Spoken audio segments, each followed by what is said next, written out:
সুজি দিয়ে সন্দেশ বানিয়ে নিলাম, আর সন্দেশগুলো এত সুন্দর হয়েছে বলার বাইরে। আমি কোনো ভিডিও দেখে বানাইনি, নিজের থেকে বানিয়েছি। আর সন্দেশগুলো কিন্তু খুবই সুন্দর হয়েছে। তো কীভাবে বানালাম চলুন দেখা যাক। নমস্কার, আমি মনিকাস রেসিপি অ্যান্ড ব্লগ থেকে। তো আমি প্রথমে কড়াইয়ে 2 চামচের মতো ঘি দিয়ে দিলাম।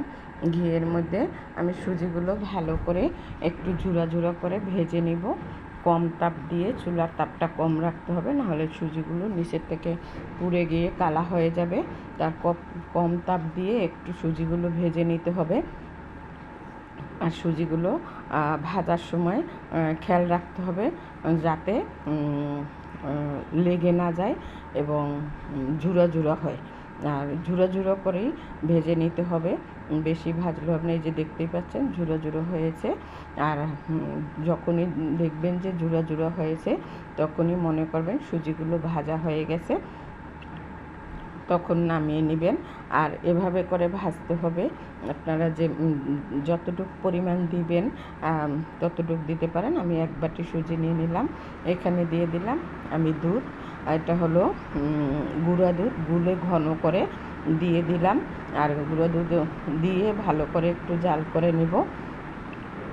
আর এখানে একটু 1 চামচ ঘি দিয়ে দিলাম। আর আমি এখানে দিয়ে দিব এখন পরিমাণ মতো চিনিটা আপনারা আপনাদের মন মতো করে দিয়ে নিতে পারেন। অনেকে চিনি কম খায়, বেশি খায়, তো সেই অনুযায়ী দিয়ে নেবেন।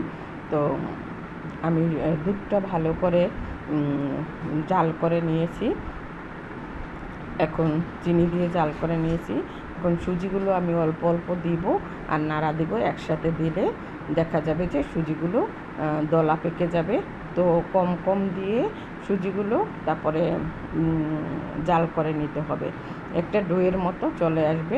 আর যদি সুজিগুলো দেখা যায় যে আপনারা একসাথে দিয়ে দেন, তাহলে সুজিগুলো একবারেই একটা ময়দার দলার মতো হয়ে যাবে। আর তখন কিন্তু সব জায়গায় সুজিগুলো কখনো দেখা যাবে কোথাও ভালো হয়েছে, কোথাও দলা পেকে রয়ে গেছে। তো এইভাবে করে নেড়ে অল্প দিয়ে তারপরে সুজিগুলো নাড়তেই হবে। এই যে দেখতে পাচ্ছেন ফুটে উঠেছে। আমি সুজি অল্প দিয়ে তারপরে নেড়ে চেড়ে এই যে একটা ডোয়ের মতো এখন করে নিব। আর এই সময়ে একটু চুলার তাপটা কম দিতে হবে।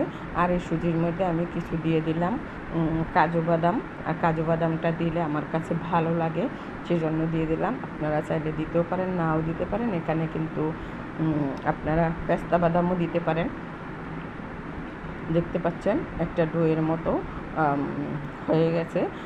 সুজিগুলো একটা দলা পেকে ডোয়ের মতো চলে আসছে। আর এই ডোটা যখন দেখবেন যে এভাবে একটা দলার মতো চলে আসছে, তখন মনে করবেন ডোটা হয়ে গেছে। এখন আমি নামিয়ে নেব। নামিয়ে একটু ডোটা ভালো করে গরম থাকতেই একটু হাত দিয়ে ভালো করে মেখে নিতে হবে। মেখে তারপরে সন্দেশগুলো বানাতে হবে। যে আমি হাতের মধ্যে গোল করে একটা সাজ দিয়ে সন্দেশগুলো বানিয়ে নিচ্ছি। আর এই সন্দেশটা বানানো যে এত সহজ, আর খেতে কিন্তু অসম্ভব মজার ছিল, ভালো লাগছে। যে কোনো পূজায় বা ঘরে খেতে চাইলে, মিষ্টি জিনিস খেতে চাইলে এভাবে বানিয়ে নিতে পারেন। এই যে দেখতেই পাচ্ছেন কত সুন্দর হয়েছে। আর ডোটা একটু ভালো করে মেখে নিতে হয়। হাতে একটু ঘি লাগিয়ে আমি সন্দেশগুলো বানিয়ে নিচ্ছি। অনেক সময় আমাদের মিষ্টি জিনিস খেতে ইচ্ছা করে, তখন দেখা যায় যে বাইরে গিয়ে কেনাও হয় না, খাওয়াও হয় না। তো ঘরে এভাবে একবারে কম সময়ে কম খরচে অল্প সময়ের মধ্যে বানিয়ে নিতে পারেন। এই যে আমার ছেলে বলতেছে যে মামনি দোনো পিঠে দাও। তো আমি দোনো পিঠে দিয়ে দোনো পিঠেই ফুলের আকার তৈরি করলাম, যে দোনো পিঠেই যেন ফুলের মতো ওঠে। আর দেখতেই পাচ্ছেন যে সুজিগুলো সন্দেশগুলো কিন্তু দেওয়া মাত্র এই যে দোনো পিঠেই ফুল উঠছে। সন্দেশগুলো দেখা যায় যে অনেক দিন রেখে খাওয়া যায়।